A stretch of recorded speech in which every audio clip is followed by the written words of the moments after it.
عايزك تركز كويس قوي قوي قوي على الفيديو اللي انت شايفه ده والمواهب اللي انت بتتفرج عليها. انا مش هجبرك تتفرج عليا او تركز معايا، بس انا بقول لك يعني خد من وقتك دقيقتين كده وركز في الكلام اللي انا بقوله واتفرج على المواهب اللي قدام منك ده، عشان الكلام اللي انا هقوله مرتبط بالفيديو اللي تحت ده. خلاص احنا خلصنا خناقتنا مع المغرب اللي وصلت كاس عالم، خدت رابع وخدت كاس عالم وعملت طفره في كرة القدم. سيبك من الخناقه اللي احنا شغاله دلوقتي او خناقتنا معاهم، كده كده الخناقه دايره. بس احنا بقى عايزين نبص لنفسنا ونبص في ورقتنا، عايزين نعرف احنا واقفين مكاننا ليه. ما انا مش هفضل عايش طول عمري على السبع نجوم، اي حد يكلمني اعمل له كده. لا، ليه احنا واقفين مكاننا وليه حال الكره المصريه مش عايز نصلح حاله. رجع كرة القدم للفقراء، رجع كرة القدم للفقراء صدقني. عايز منتخب حسن شحاتة اللي خد 3 افريقيا ورا بعض وغلب ايطاليا بجبروتها وعمل ماتش عالمي مع البرازيل، لازم ترجع كرة القدم للفقراء.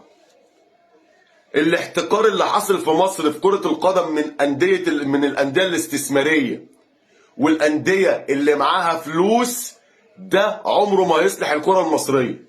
أنا مش هتكلم أهلي وزمالك، أنا بتكلم على الأهلي والزمالك وأي نادي معاه فلوس أو أي نادي استثماري اللي بقى عامل أكاديميات وما بيلعبش كرة قدم دلوقتي غير اللي ابوه معاه فلوس. اللي معاه فلوس بس هو اللي بيلعب كرة قدم.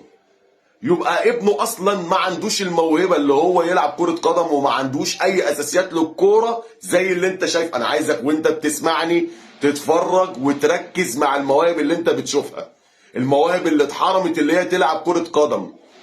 دول بيلعبوا في الشوارع وفي الرملة، وفي ناس تانية في اندية بتاخد ملايين. ركز في اللي انا بقوله علشان لعل وعسى حد يسمعنا وممكن يعني ياخد بالفكرة او يعمل بيها، علشان الكلام على اولادي وعلى اولادك وعلى جيل قادم. انا دلوقتي ابني بيقول لي عايز العب كورة، انا ما معيش فلوس اوديه اكاديمية. الاكاديمية دلوقتي بقت بفلوس، اللي معاه فلوس هو اللي بيلعب كورة. يا جماعة سيبنا لكم كل حاجة، سيبنا لكم البلد كلها والفسح والمصايف والعربيات، وسيبنا لكم كل حاجة. خلوا الفقراء تلعب كورة. رجع تاني الاختبارات بتاعت الأندية، رجع الأندية الجماهيرية. لازم الدولة تساند الأندية الجماهيرية. يا جماعة الإسماعيلي بقاله 4 سنين، اللي كانت مفرخة المواهب في مصر بقاله 4 سنين بيقاكي ويعاني معدي السما.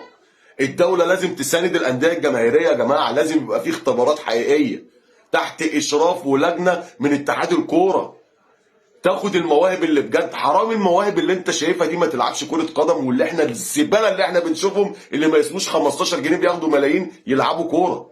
ليه؟ علشان ابوه معاه فلوس ودخله اكاديمية وهو اصلا ما عندوش الموهبة من الاساس. هو ما عندوش موهبة كرة قدم، هتعلمه كرة القدم بالعافية عشان ابوه معاه فلوس وبيدفع. الاحتكار لنادي بعينه، انا اهلاوي، الاحتكار للنادي بعينه مش هينفع، سواء اهلي بيراميدز زمالك. الزمالك لو معاه فلوس هيعمل اللي بيعمله الاهلي وبيعمله بيراميدز، عشان بس ايه، هنا احنا دلوقتي دخلنا في قصه البقاء للاقوى. معايا فلوس هخطف اي لاعب منك، معايا فلوس هجيب اي حد. ولازم نقلل عدد المحترفين في الدوري المصري، لازم نقلل عدد المحترفين في الدوري المصري، والانديه الجماهيريه ترجع تاني. نرجع نشوف الاختبارات الحقيقيه بتاعت الاتحاد والاسماعيلي والاهلي والزمالك والمحله وبلديه المحله والمنصوره والسويس وغزل السويس والقناه والاولمبي. فين الانديه دي؟ الانديه اللي كانت بتطلع لنا عمالقه علشان كره القدم كانت للفقراء. دلوقتي اللي معاه فلوس هو اللي بيلعب كره قدم بس، وهو اصلا لا يفقه اي شيء عن كره القدم. يا جماعة في ناس هربت من مصر وراحت دلوقتي بتلعب في أندية عالمية احنا ما نعرفش عنها حاجة. يا راجل ده انت لو جبت المحترفين دولت اللي طلعوا بره هتعمل منتخب عالمي. احنا لحد امتى حال الكرة المصرية يفضل كده؟ هيفضل اهلي زمالك بيراميدز اللي معاه فلوس.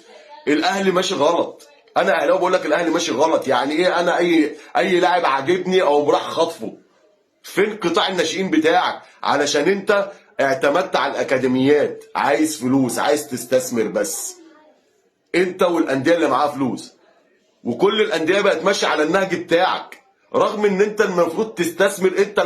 انت لو عملت كشافه تنزل تجيب العيال دي من الدورات الرمضانيه والمدارس والكلام ده كله، وجبت العيل ده استثمرت فيه وبعد كده بعته، انت هتكسب اكتر من اللي انت تروح تشتري. ما انت هتبيعه الانديه بره اوروبيه، هيبقى معاك فلوس.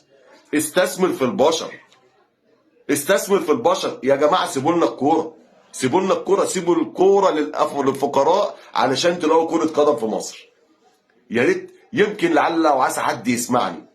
في النهايه بقول لك رجعوا الكوره للفقراء وانتوا تلاقوا كوره في مصر. سلام.